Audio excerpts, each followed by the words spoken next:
So about 3 weeks ago, I moved. And honestly, life recently has been pretty hectic. Now, this is a new reoccurring series that I want to bring out onto this channel around the beginning of each month, just recapping a month of creative projects that I worked on, things that were interesting to me, things I learned, new gear, life updates, all of that jazz. I think it'll be pretty interesting bringing you guys along, showing you a more relaxed behind the scenes look at some of the things I worked on, talking about how I shot things the way I did, the motivation behind things, as well as I think it'll just be really good for myself. It's like a nice time to celebrate some of the wins that maybe in the moment you kind of glossed over. Now, I do have to give credit where credit is due. I did see this video created by other creators, specifically Tatsuki, but this is basically my take, my creative projects shot in that format. I do think it's a great idea and I'm happy to be able to put my own spin on it, and I'm very excited to share with you guys what I've been up to over this last month.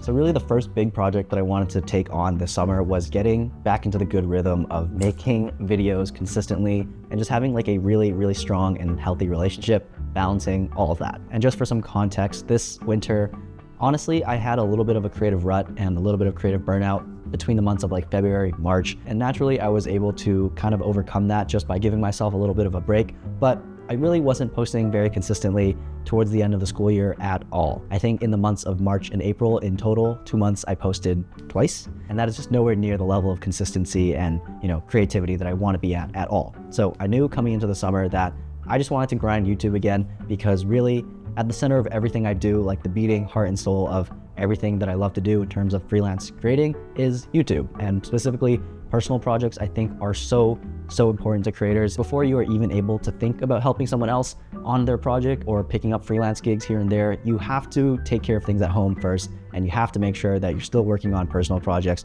you're still learning every single day, and you're showing up for yourself. So before I started taking on any other freelance gigs this summer, the first and most important creative project was getting back into consistent YouTube uploads. And I would say that things have gone pretty good. Over the last 3 weeks since moving and settling in, I posted 7 times. So out of those 7 uploads I did in May, some of them were vlogs, but also some of them were sit-down talking head educational videos.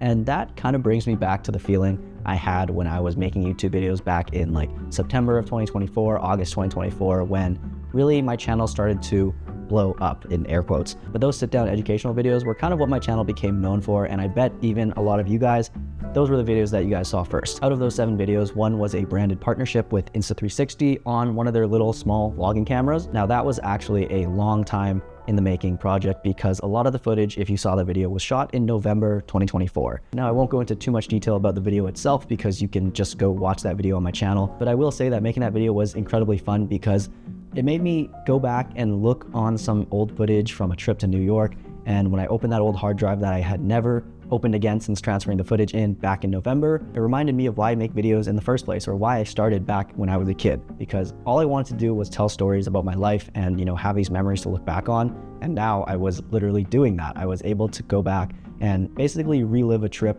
I was watching videos and seeing like all my friends' smiling faces, and that made me really nostalgic and also made me miss New York.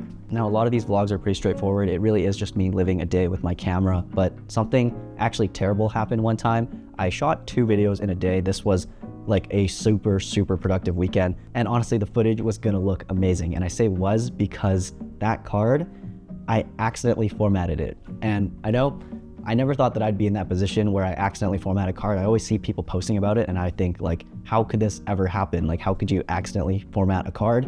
And I'll tell you exactly what happened. So basically I got home super late that night because it was such a long day and I was out shooting so late. I decided to transfer some footage over. So I do that, footage is transferred, everything is great. I head to bed, I wake up in the morning, and the first thing I do is start scripting out my next video. So I'm sitting here at my desk on my monitor with my Mac open, typing, and I make a mistake. So I hit undo, Control Z, and I hear like the file transfer delete noise, and my heart just like drops because I know exactly what that meant. And I knew that the Finder windows from last night, the night before when I transferred all the footage, was still open. I opened that tab and I look, and all the footage in that folder that I transferred, all 128 gigabytes, gone, disappeared. So that's exactly what happened. I went back onto the SD card. Of course, I formatted it so it was all gone. I tried to undo it really quick, Command Alt Shift. Didn't work. So basically 2 of those videos were done, which is kind of sad to say because I was on a little bit of a roll that week. I was super productive and shot a ton, and that could have bumped my numbers up to 9 videos in 3 weeks. but 7 videos in 3 weeks, I'm still very, very happy with that. And honestly, in the end, it was just a very good learning lesson. I am definitely now a lot more careful about when I format my SD card and also about undoing file transfers. So let that be a warning to you guys, but overall, YouTube going great. So once I got myself back into a good rhythm with, making YouTube videos, and YouTube Studio said all my stuff was green, no more gray and reds, I started to feel a lot better about the new ventures, the new creative projects that I want to work on. And the most important has honestly been the documentary filmmaking. Now, I started to talk about this a couple months ago when I was back in school, saying that this was something I wanted to try out and get into. And I'm really excited to announce that recently we actually started shooting. So there have been a lot of moving parts over the last few weeks, and I sound like a broken record because it's really just been a lot of administrative work, finding people, times, figuring out what's a good story, when to shoot, what to shoot, organizing that side of things to get this production ready to be lifted off the ground. And recently, as in last week, I was actually able to go out and start shooting one of our projects. So I'm not going to go into super fine detail because this project isn't actually complete just yet. But last week we documented the behind the scenes of a 8-hour studio session here in the city, and like a professional studio session, not just like a home studio session, like a real studio with like the control room, the live music room, the booth, the audio engineer, the huge computer setup and everything. Everything was legit, and that was pretty fun. I pretty much mic'd up the artist, and then I had a secondary mic which I would rotate around, miking up different people at different times of the day. So at one point I found myself capturing dialogue between the band members just while they were rehearsing and playing, and then also like the audio engineer asking about mixing, and just back and forth trying to capture as much as possible. But that was really cool because I kind of just felt like fly on the wall, watching what was going on, kind of thinking about the story in my head as we were shooting. And just by sitting down and looking at the footage, chopping it up, everything looks so cool. Again, not going to share too much about it right now because it is a future project, but the fact that we got that off the ground in our shooting is super, super exciting. So in terms of how I did that shoot, it was really a solo shoot. It was me, my camera, kind of just following the action as it unfolded in front of me. So like I said, I would just mic up different characters, follow them, ask questions, and I shot the entire thing on my Sony a6700. This is basically the image that you will see in the documentary, and I mainly used my Tamron 17-70 f2.8 lens, which is honestly such a good lens. I bought it back in 2021, and it basically covers all your bases. 17-70 APS-C is pretty much 24 to 115. And I really don't see why for like 99% of shooting you would need anything other than that. And even though, yes, it is an f2.8 lens, I think the fact that you can punch in so far, you still get a lot of good background compression, which makes the image look pretty professional and more in that like cinematic documentary filmmaking style. So a lot more info to come as we start shooting more and more, but that was one project that I'm honestly really, really excited to share.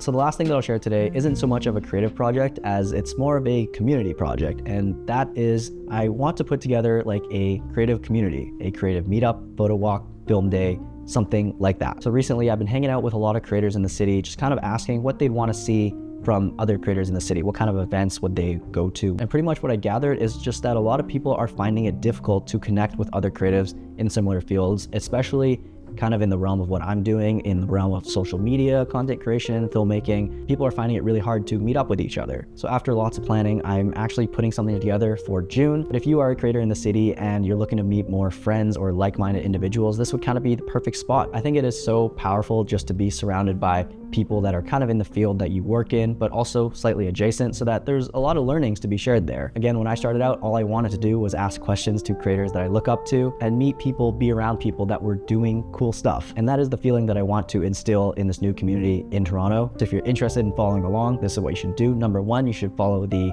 official account. Number two, you should follow me for more personal updates, and stay tuned for more details about the event. I think the first one will be pretty calm and pretty chill, very casual, a photo walk / film day just to get everybody in the room together. And eventually I'd like to get this to a point where it's a full-on event with workshops, panelists, a place where creatives can just go and be creative. So that is another project that I've been working on over the last few weeks that I'm very excited to also finally get off the ground. Currently, at the time of recording this, I do not have all the details planned out, but by the time this goes up, I will. So go and check the Instagram to stay up to date and RSVP, do all that stuff. So thank you guys so much for tuning into a month of creative projects in May. Honestly, May has been a great month for this kind of work, and I'm really, really looking forward to June. Speaking of which, it's actually already June, so I should get back to work. See you guys in the next one.